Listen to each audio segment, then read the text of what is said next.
Hello again, friends and loyal Wolfpack members. Chaos Wolf here, and welcome back to the Elite Dangerous 2.2 beta server. And that's right, we've already gone and had a look at the Type 7. So what we're going to go and do is we're going to go and have a look at how it performs when it's modified. Now, as before, we're not going to go and modify it out completely to the absolute maximum that we can get it. Because, as I've said previously, the beta that we are currently on, each individual engineers do their own individual mods. And what I'm not going to be going to do is jump around from system to system just to modify up one ship. So I'm visiting two engineers. We've already gone and modified up the life support on this ship to make it lighter, just so we can go and see how much more jump range we can get out of this. So let's go and see what we can get done. So what we need to do is we're in Farseer Incorporated, so we're going to go into the engineer's workshop. I do believe I have already got fish. Yes, I have 203 tons. Now the reason we've only got so many is because I'm missing one of the class 6 internals for a fuel scoop. Well, I actually went and sold it, so it doesn't really matter anymore. But what we can go and do is we can actually go and modify up the power plant. We can make it a little bit better if we need to. We can also go and modify up the frameshift drive and the engines. Now, we were usually going to Elvira Martuk, and she could only do up to grade 2 on the engines, but now we can get up to grade 3 with Felicity. But first of all, let's go and modify up that frameshift drive. So what we want is the increased frameshift drive range. So let's go and preview the outcome. Now we may have to do a couple of cuts here because we've upgraded to beta 7 and for some reason the game just keeps freezing occasionally for me. I don't know whether it's because it's something to do with my computer or whether it's something to do with the updates. I'm not sure. But let's go and see. So we're going to go and start generating and let's go and see exactly what we get. So the masses, the integrity and the power draw aren't too bad, but then again the optimized mass here is it's not terrible, but it's not as good as it could be. So we've got up to 32. Yeah, okay. So what I'm going to do is I'm just going to keep rolling a few times and see what I can get, because there we got 42. I'm going to just see if we can get it so that it goes, because what I want is to try and get the mass as light as I can possibly get here and the optimized mass up high as well. The rest of them we don't really care about, so let's just go and see.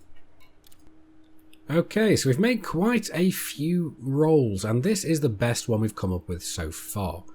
We've got exactly 50% on the optimized mass and the mass isn't actually that terrible.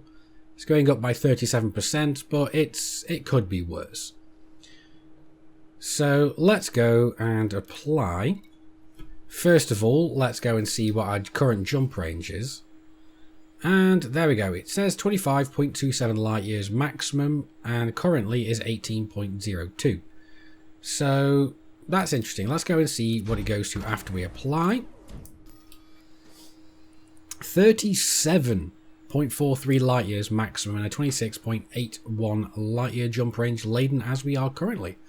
So that's not bad at all.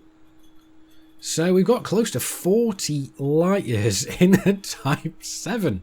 Holy crud, I never actually expected that was going to happen. So that's interesting. So let's go into the thrusters and let's go and modify these up for a clean drive tuning. The reason we're going for this is because I did notice that the Type 7 still has an issue with heat management, because just trying to jump into Super Cruise, the ship overheated quite drastically on the way over here, coming from planetary surfaces. So let's go and roll on this, if we can at least make it better. So let's go and generate. So we want a better optimal multiplier. Let's see if we can get a really good one. That's not too bad. Thermal load, yeah, that's not bad either. Because right now what we're really after is the thermal load. Ooh, mass is going up. We don't want that. And that's absolutely horrendous. Yeah, it's not bad, but I think we can do better. So I'm going to go and roll a few more times and see exactly what I can get. You know, I think I'm actually going to go for this one, even though it is absolutely terrible on these two. The integrity is not bad. The power draw is absolutely horrendous, but that's not the one I'm thinking about. It's this one, actually, the optimal mass. Because optimal mass deals with our jump range. And normally it goes down quite substantially, but we've had actually a secondary modifier that buffs it up. And we get an extra % on it. So that's actually going to be increasing our jump range. So let's just go and check how well that works. Because currently we're on 37.43 light years. So let's go and apply that. So 37.43. Yeah, I know. 37.37. Okay, so it's gone down a little. Oh well. But now I'm going to go and modify that up again, I suppose. I'm going to go give it another go, see what we can get. Well, that's not looking bad at all. We've actually got a reduction in mass by 4%, so I suspect this may actually go and help us more than the optimal mass. Because the optimal mass is just above the borderline of how bad it could potentially be. So let's check this again, because we're going to have a look over again. It's 37.37. Let's apply. Let's see what that is. 37.45. Yeah, that is actually a lot better. So that's not bad at all. But it did say that our power plant was at maximum usage. So we're currently at 108%. So let's go into the power plant. And we're going to go and overcharge it just to get a little bit more power out of it. So let's go and do this and just see exactly what we get. Because we just want to max this out. And we want to keep the heat efficiency as close to this side as possible. So come on, we want heat efficiency. Power capacity? Ooh, even more. But that's actually just reducing our heat efficiency over. So what I'm going to do is roll a couple again. Just see what I can get. Because I want to see if I can get this up to pretty much max. And you know what? I'm actually kind of happy with this one. This is the very next roll I went and did. Obviously the integrity goes down, the power capacity goes up quite a way, but we've also got a secondary effect here. Look at this. 10% heat efficiency. So that's taking us over heat efficiency. So that's awesome. So I'm definitely applying. No, I'm not trying again. I'm actually applying. There we go.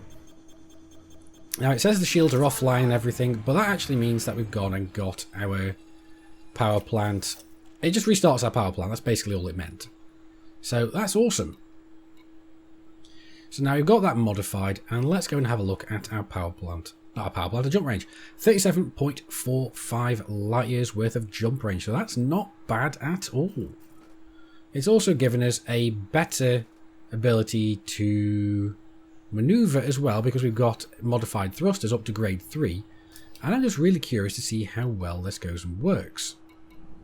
So we've jumped back into the outfitting department, and as you can see down here, the information about our jump range that it was telling us in the panel there was a little bit deceptive.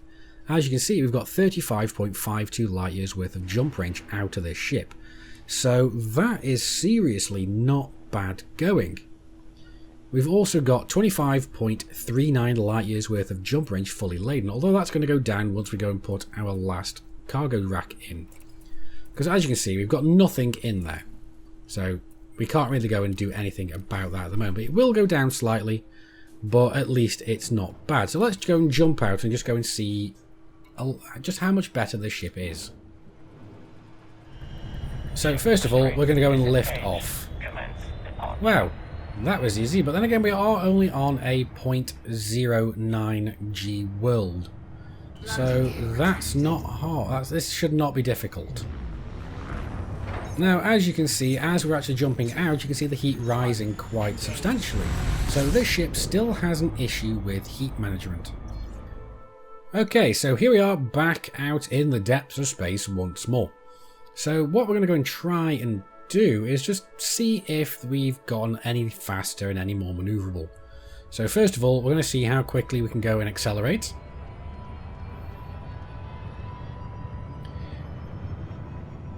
Now, I don't know about you, but that did seem a little bit faster accelerating. And we've actually now got a forward cruising speed of 205 meters per second. So again, let's see how quickly we slow down.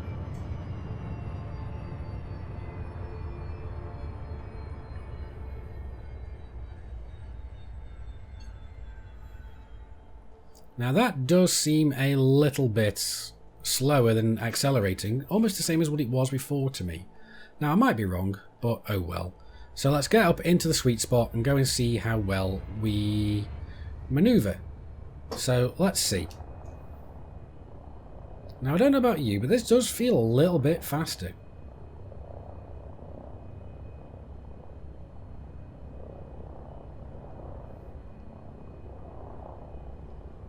So yeah, that doesn't feel sluggish at all. Now let's go and try yaw again. Now again, this does seem to feel a little bit faster than what I'm used to. At least it seems faster than what we had in the last video. Now if you haven't seen it, you can go and check out the link in the top right hand corner. But anyway, let's go and see how well we boost. 334 meters per second. That is really not a bad boost speed at all. Now let's see if we can get any faster than that. I seriously doubt it. 330, 341. There, yeah, okay. We did manage to beat it, but oh well. So last thing I want to check is just see how much better we can actually go and do one of those 360, well, not 360, 180 boost turns. Flight assist off.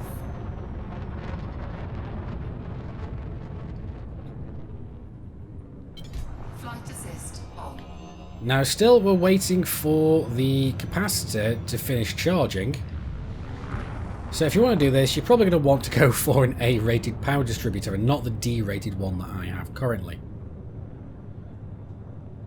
But either way, it does seem to be a much faster way of turning around. Alrighty, so let's go and get this ship put down. I've got to say, it already feels a lot more responsive coming in, which is really not bad, considering that this is a haulage ship. Then again, we have gone and got the thrusters upgraded to grade 3, and they're virtually maxed out.